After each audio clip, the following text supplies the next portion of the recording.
You know permaculture at all? Just not really, just the word. So permaculture, I studied a couple years ago, and I've been really into that group for a while. It's kind of like how to enhance your ecology.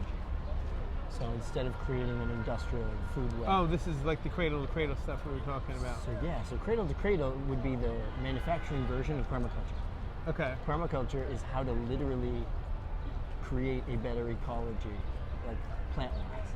It would be like, why wouldn't we have fruit trees and nut trees growing here that we could eat off of? Right, in Central Park, right, Yeah. or Bryant Park, yeah. Yeah, and even from the Western society as a whole, as a warring society, we came in, native cultures gathered like 30 to 50% of their food from annual crops, like from fruit and nut trees.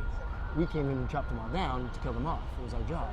So we never thought of replacing annual crops because we thought someone else would come in and kill us too. We still had that warring mindset. Right. Yeah, exactly. Permaculture is trying to learn from the ancients, yet also gathering the skill sets and the material technologies of today, like solar-powered tractors, for instance, and try to think about how we could literally use that wisdom with this material today and really enhance our ecosystems. Right. And feed everybody, like you said. Yeah, exactly. I mean, like massively planting organic crops. Anywhere we can. Yeah. As long as the soil's not. Yeah. So yeah, I've seen stuff about this where people have very small plots of land, gardens in their backyard or whatever that are yielding, tons of food because they're growing vertically. Yeah. So they're more efficiently utilizing the space, and they're able to feed their whole family on, just a small family plot, and maybe have excess crops to sell or give away or whatever. So yeah, I mean, right now, the opposite of that is what we've got with industrial agriculture and the whole, American meat-based culture, the standard American diet, which is killing nature right now. Between companies like Monsanto that are damaging the ecosystems, that are killing off species, that are killing literally the bees that fertilize our crops, and the worms that turn our soil. If you kill the soil and you have no ability to fertilize plants with bees, we're all dead. Yeah, man. Yes, sir. So there's a couple of great documentaries, Dirt, and I forget the Killing of the Bees or something like that. They talk a lot about this.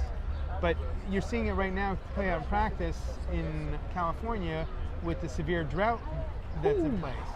Now, so they just implemented mandatory restrictions, right? Water use restrictions in California. On the regular people.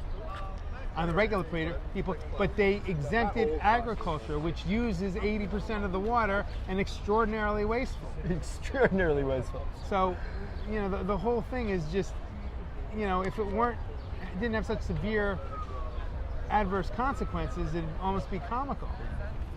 But it's like shooting yourself in the foot and complaining that you can't find a doctor, and repeatedly shooting yourself in the foot. It's like, it's insane. What gets me, when I was studying business at Baruch, looking at the industrial agricultural model, they actually charge farmers almost $0 for water. So when water goes away, it's like this natural resource model built in industrial economics makes no sense. There's no charge for the actual resource they're extracting, and there's almost no charge for the pollution that comes out the other end. Yeah. So let's not call them farmers. It's agribusiness. Well said. It's giant corporations that are, destroying the environment, the food supply, the water supply, and look, we're all complicit in a sense because if you're consuming this stuff, yes, sir, you got no one but yourself to blame. Okay. And then we're all working in jobs of some kind. So whatever that choice of work is, where you're investing your life's energy, if you're contributing to solutions, then bravo. But I think a lot more of us are contributing to just getting a paycheck, getting a paycheck and surviving than we care to realize. So we're contributing to the problems. We're making them worse every day that we work in that big company or what have you. So people have got to begin to become aware and think outside the corporation, right? Begin taking responsibility for your own life, your own food supply, your own medical care, etc. It's one of the things that I like to encourage people with the network model. Nick Hornire, I think is his last name, from Amazon, gave a really great talk about job creators at TED Talk. The regular people are job creators. What he's saying is, using the network or ecosystem thinking, we actually create every company that exists out there because we buy from it. It'd be like, Right, exactly. we purchase fossil fuels, so it's our fault if fossil fuels are destroying things. If we choose not to purchase them, they won't be there anymore. Exactly. So there's a car commercial now with, I'm sorry, it's one of the energy companies, I forget, has a commercial with Jay Leno where they're going around his garage and they're looking at all the cars and how many, oh, this one goes 200 miles an hour. How many miles per gallon does it get? Oh, about 6. This one goes 180 miles an hour. How many miles per gallon? About 8. Show me the car you built. So they take him over to this concept car that they built. How many miles per gallon does this thing get? It looks like this rocket ship. And he says, oh, about 1,800 miles per gallon. So the technology is out there to make our energy more efficient, but the challenge comes back to the old guard. You sell a lot more gasoline at 6 miles per gallon or 30 miles per gallon than you do at 1,800 miles per gallon. At 1,800 miles per gallon, you put a lot of the Exxons and Hess, out of business or into such competition with each other that, and all their profits dry up. So, and all those people who are working in those jobs lose their jobs. And most people don't think about, what they would do if they lost their job, or they're not conscious enough about it. But we begin to really become conscious and deeply examine what we do and how that impacts the global consequences.